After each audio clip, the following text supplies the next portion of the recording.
Vous êtes-vous déjà demandé ce qui se cache de l'autre côté du voile, ce que les rituels anciens peuvent vraiment déchaîner?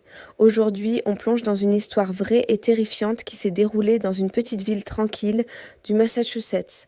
Une histoire qui va vous faire douter de tout ce que vous pensiez savoir sur le surnaturel. Préparez-vous, car ce récit pourrait bien vous empêcher de dormir cette nuit. Tout commence avec un groupe d'amis comme vous et moi. Ils s'appellent Sarah, Mike, Emily et Jake. Ils partagent une passion commune pour l'ésotérisme, les légendes urbaines et tout ce qui touche au paranormal. Ils passent leur week-end à explorer des lieux dits hantés, à lire des récits de fantômes et à débattre de l'existence d'autres dimensions. Pour eux, c'est un jeu, une quête excitante pour prouver que notre monde est bien plus mystérieux qu'il n'y paraît. Un jour, lors d'une virée dans une vieille librairie d'occasion, Sarah tombe sur un livre qui attire immédiatement son attention. C'est un grimoire ancien, relié en cuir usé, sans titre ni auteur visible. Les pages sont jaunies par le temps et couvertes d'une écriture manuscrite étrange, accompagnée de symboles qu'il n'avait jamais vus auparavant. En le feuilletant, ils découvrent une section dédiée aux rituels d'invocation. L'un d'entre eux, en particulier, semble promettre un contact direct avec une entité, une porte vers l'inconnu. L'idée est lancée, presque comme une blague au début. Et si on essayait, juste pour voir? L'excitation monte. Ils décident que le moment est venu de passer de la théorie à la pratique. Leur objectif est simple, presque naïf. Entrer en contact avec une entité, n'importe laquelle, juste pour avoir la preuve irréfutable que le surnaturel existe. Ils choisissent la date, la prochaine nuit de nouvelle lune, réputée pour être propice aux activités paranormales. Le lieu est tout trouvé, le sous-sol de la vieille maison des parents de Jake, un endroit déjà un peu lugubre et isolé du reste de la maison. Ils se répartissent les tâches, acheter des bougies noires, du sel et préparer le cercle comme indiqué dans le grimoire. L'ambiance est à la fois nerveuse et euphorique. Ils sont convaincus de participer à une expérience unique, sans se douter une seule seconde que ce qui devait être un simple jeu allait rapidement se transformer en un cauchemar éveillé. La nuit fatidique arrive enfin. Le sous-sol est plongé dans une obscurité presque totale, seulement percée par la lueur vacillante de 6 bougies noires disposées en cercle. L'air est lourd, chargé d'une tension palpable. Les 4 amis prennent place à l'intérieur du cercle de sel qu'ils ont méticuleusement tracé au sol, se tenant la main comme le prescrit le rituel. Au centre, le vieux grimoire est ouvert à la page de l'incantation. C'est Sarah qui a la charge de lire la formule. Sa voix, d'abord tremblante, gagne en assurance à mesure qu'elle prononce les mots étranges et gutturaux écrits dans une langue qu'aucun d'eux ne comprend. Les minutes s'égrènent. 1, 2, 5 minutes. Rien, absolument rien. Le silence n'est rompu que par le crépitement des bougies. Mike laisse échapper un petit rire nerveux. Je vous l'avais dit, c'est n'importe quoi. Émilie semble soulagée, tandis que Sarah, déçue, relit l'incantation pour s'assurer qu'elle n'a pas fait d'erreur. C'est à ce moment précis que tout bascule. Un courant d'air glacial venu de nulle part traverse la pièce. La température chute brutalement au point qu'ils peuvent voir leur propre souffle.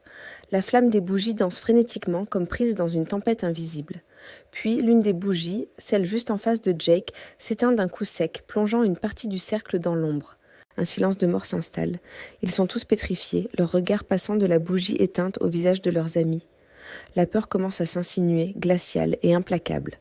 Soudain, Jake, qui était resté silencieux jusqu'à présent, se fige. Sa main serre celle de Sarah avec une force anormale. Ses yeux sont grands ouverts, fixant un point invisible dans l'obscurité.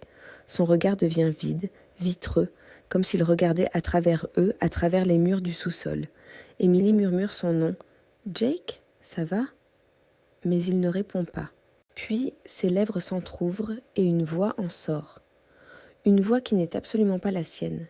Elle est rauque, profonde, ancienne, et elle prononce des mots qui glacent le sang de ses amis. « Vous n'auriez pas dû me réveiller. » La panique éclate. C'est un sauve-qui-peut général. Sarah et Mike tentent de lâcher la main de Jake et de rompre le cercle, mais une force invisible semble les clouer sur place.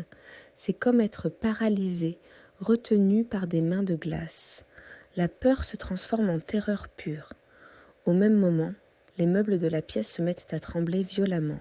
Des bocaux sur une étagère tombent et se brisent au sol. Les petites fenêtres du sous-sol claquent avec une force inouïe, comme si quelqu'un essayait de les arracher de leurs gonds. Et puis, il la voit. Dans un coin sombre de la pièce, une ombre commence à se former. Elle n'a pas de forme distincte, c'est une masse noire, mouvante, qui semble aspirer la lumière autour d'elle.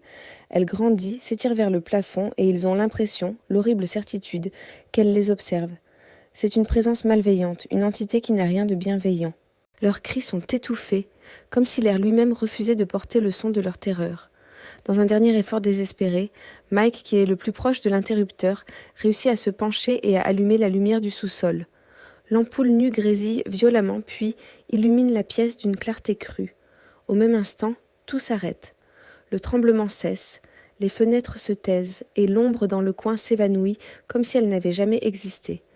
Le silence revient, mais il est maintenant lourd, pesant, saturé de l'horreur qu'ils viennent de vivre. Ils sont tous essoufflés, en larmes, tremblant de tous leurs membres.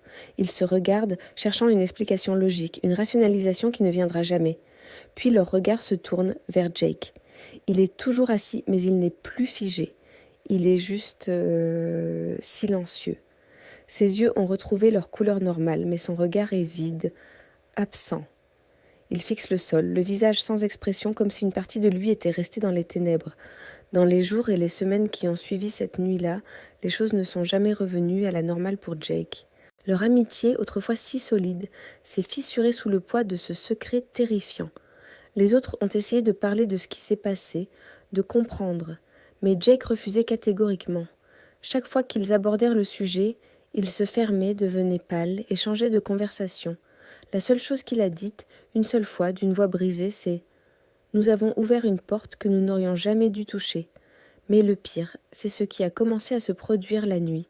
Ses parents ont rapporté qu'il était sujet à des crises de somnambulisme de plus en plus fréquentes et étranges. Ils le retrouvaient debout au milieu de sa chambre ou dans le couloir, murmurant des mots incompréhensibles. Lui-même a avoué à Sarah, dans un moment de faiblesse, qu'il entendait constamment une voix. Une voix qui chuchotait son nom quand il était seul, une voix qui semblait l'appeler depuis l'obscurité. L'entité qu'ils avaient contactée ne l'avait pas quitté. Elle était restée attachée à lui comme un parasite invisible. Cette histoire nous rappelle une vérité glaçante. Les rituels occultes, souvent considérés comme de simples superstitions ou des jeux inoffensifs, peuvent avoir des conséquences bien réelles et dévastatrices. Ils peuvent attirer des forces que nous ne comprenons pas et que nous ne pouvons pas contrôler. L'histoire de Jake et de ses amis est un avertissement. Il y a des portes qu'il vaut mieux ne jamais ouvrir, car on ne sait jamais ce qui peut attendre de l'autre côté, prêt à s'engouffrer dans notre monde. Alors, la prochaine fois que vous tomberez sur un vieux livre étrange ou que l'idée de tester un rituel vous traversera l'esprit, souvenez-vous de Jake. Souvenez-vous de cette voix qui n'était pas la sienne et de cette ombre dans le coin de la pièce.